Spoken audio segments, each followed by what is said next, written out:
Bonjour à tous, je m'appelle Nathalie Yamb et je vous remercie pour tous les abonnements, les partages, les likes, les commentaires et suggestions que vous faites semaine après semaine. Mon propos aujourd'hui a été suscité par un commentaire sous un texte que j'ai publié sur la situation au Tchad vendredi passé. Il y a en effet quelqu'un qui m'a écrit sur ma page Facebook que j'avais tort d'appeler au respect de l'ordre constitutionnel car, je le cite, « le pays est en guerre et il faut donc laisser les militaires gérer ». Fin de citation. Comme si les militaires ne pouvaient pas se mettre au service du président par intérim prévu par la Constitution, à savoir le président de l'Assemblée nationale.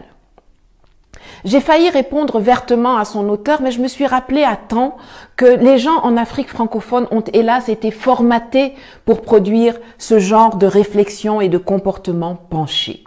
C'est pourquoi il est vital pour nous de revoir de fond en comble notre système scolaire. Je vais vous expliquer pourquoi sous l'œil bienveillant de Madame Rosa Parks. Le système scolaire francophone ne nous apprend pas à travailler ensemble.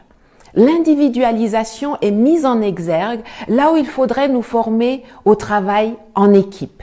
Ce n'est donc pas surprenant si, plus tard, on se retrouve avec une masse de personnes qui ne savent pas que notre seule issue en tant qu'Africains pour être compétitifs dans un monde globalisé est l'intégration, la mise en commun de nos atouts et de nos savoir-faire plutôt que de rester chacun pour soi dans son micro-coin.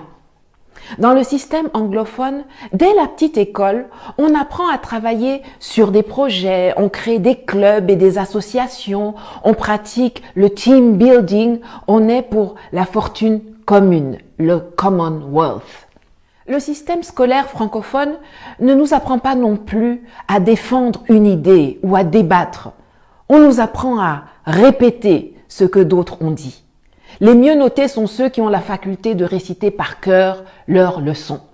L'interprétation, l'adaptation, l'élargissement des connaissances ne sont pas les bienvenus. Le système anglophone ou anglo-saxon met, lui, l'accent sur le développement personnel. La créativité ainsi que le processus sont autant, sinon plus valorisés que le résultat final. Dans le système francophone, c'est quand tu répètes fidèlement ce que le prof a dit que tu es en haut. Dans le système anglophone, quand tu fais ça, on te donne à peine la moyenne.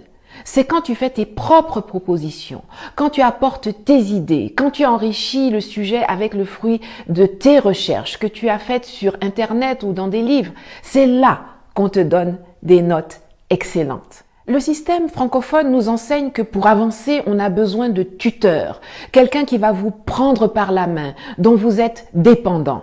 Ailleurs, on privilégie les mentors, avec qui s'établit une relation de confiance, sans hiérarchie ni contrepartie financière, afin que les deux échangent librement sur leurs idées et leurs visions. Sachant cela, on ne s'étonnera pas de voir avec quelle facilité les Africains francophones acceptent le fait d'être sous tutelle française, même jusqu'à l'ONU, où c'est la France qui a l'initiative des résolutions concernant le continent. On ne s'étonnera point de voir la France décider que c'est elle qui est la garante d'un processus de transition tordu dans un pays africain. La France décidait d'être la garante de la monnaie de 14 pays africains soi-disant indépendants depuis 1960.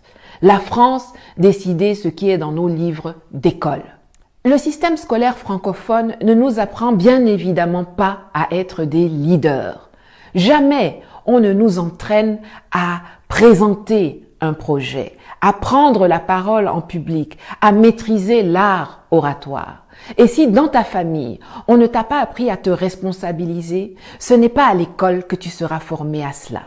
Jusqu'au plus haut niveau de l'administration centrale, les effets de ce travers se font ressentir. Pour que quelqu'un puisse faire son travail, il attend des instructions. C'est comme ça que nos chefs d'État restent figés en attendant les ordres ou l'accord de Paris avant d'agir ou de décréter.